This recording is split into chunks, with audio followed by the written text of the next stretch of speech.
Today, we're diving into a major legal decision that every responsible gun owner should pay attention to.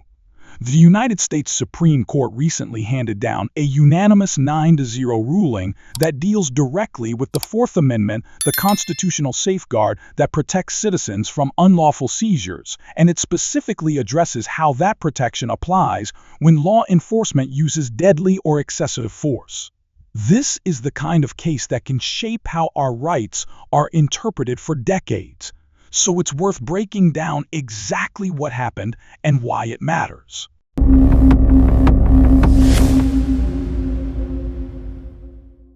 The case is called Barnes versus Felix, and it's a big one. It centers on when law enforcement crosses the line into excessive force territory and how courts should evaluate that question under the Fourth Amendment.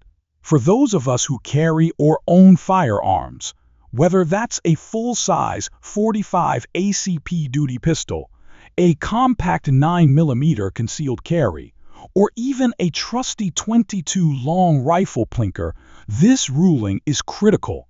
It sets the legal framework for situations where a simple encounter with the police could spiral into a life-or-death confrontation.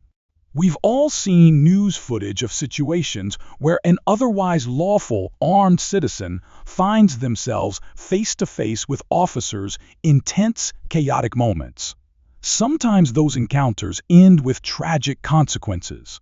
This ruling is essentially the Supreme Court drawing a sharper line, telling lower courts exactly how they need to look at these cases going forward.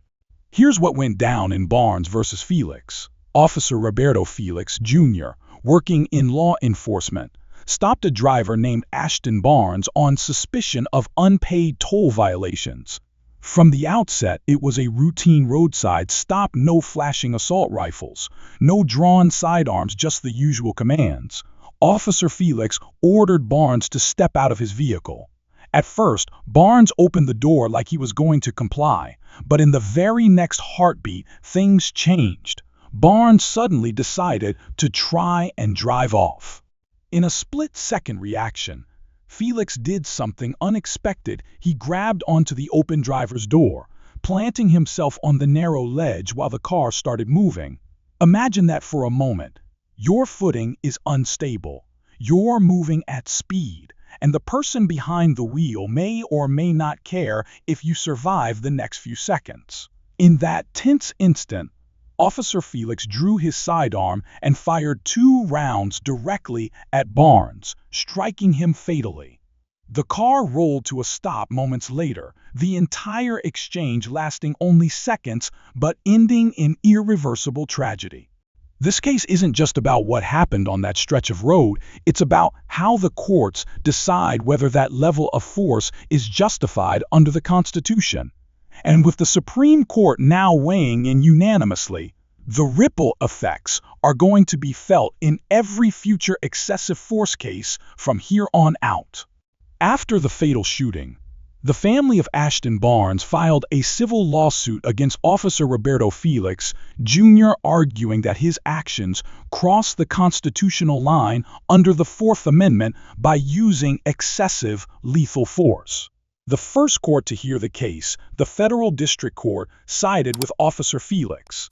They relied on a legal principle known in the Fifth Circuit as the moment of the threat doctrine. That doctrine basically narrows the lens. Instead of looking at everything that led up to the gunfire, the court asks only one question: was the officer in immediate danger at the exact moment deadly force was used? Under that rule, anything that happened before or after those few seconds is treated as legally irrelevant. In this particular case, the courts zeroed in on a razor-thin window of about 2 seconds, those 2 heartbeats, when Officer Felix was clinging to the moving car door. During that sliver of time, it was reasonable for him to believe his life was in jeopardy. Because of that, both the district court and the appellate court declared the shooting legally justified. But the Barnes family pushed the case all the way up to the United States Supreme Court.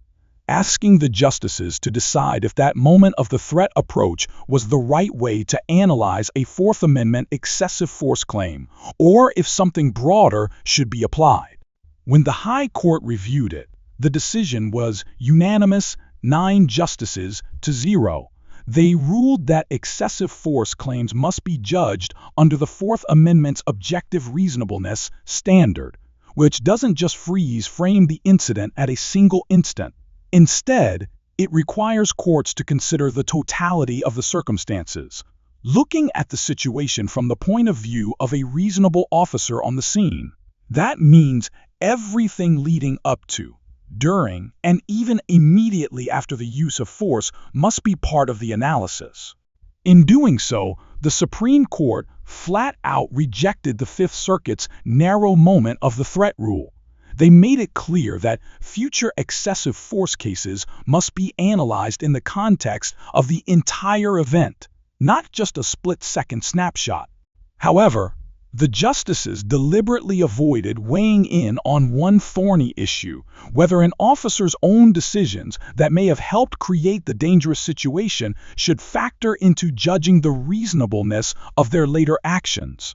That tricky question is now in the hands of the lower court on remand. Justice Brett Kavanaugh, joined by Justices Clarence Thomas, Amy Coney Barrett, and Samuel Alito, wrote a concurring opinion. They emphasize just how dangerous traffic stops are for law enforcement, noting that far too many officers lose their lives in these encounters every year.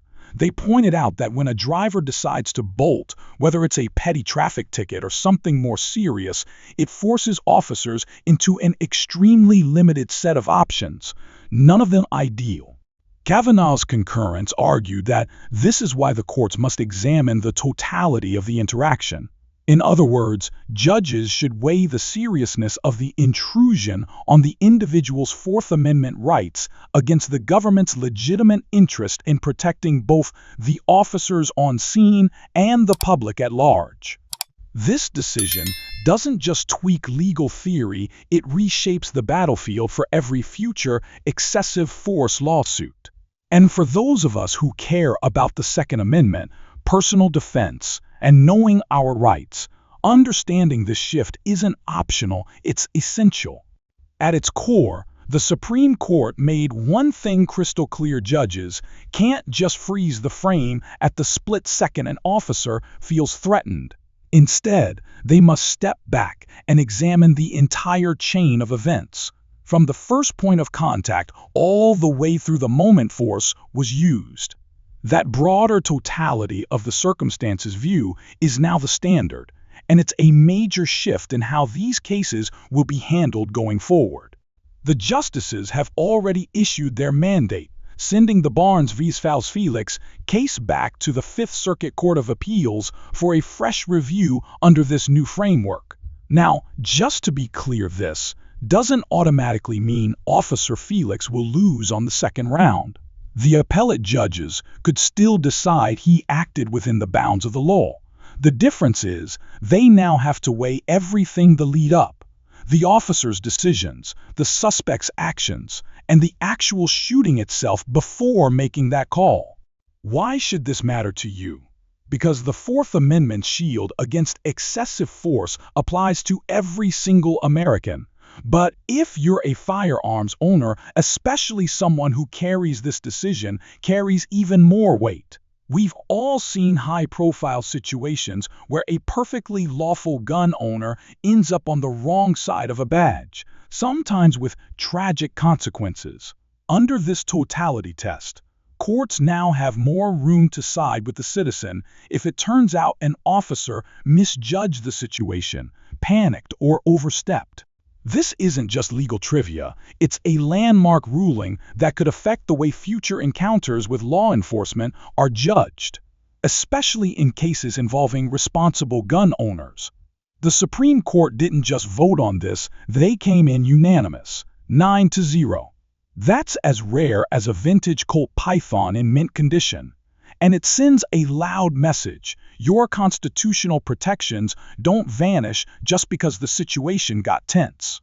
The case is now back in the Fifth Circuit's hands, and we'll be watching closely to see how they apply this new standard. If you've got questions about the ruling or how it might impact your rights, drop them in the comments. I'll do my best to break it down for you.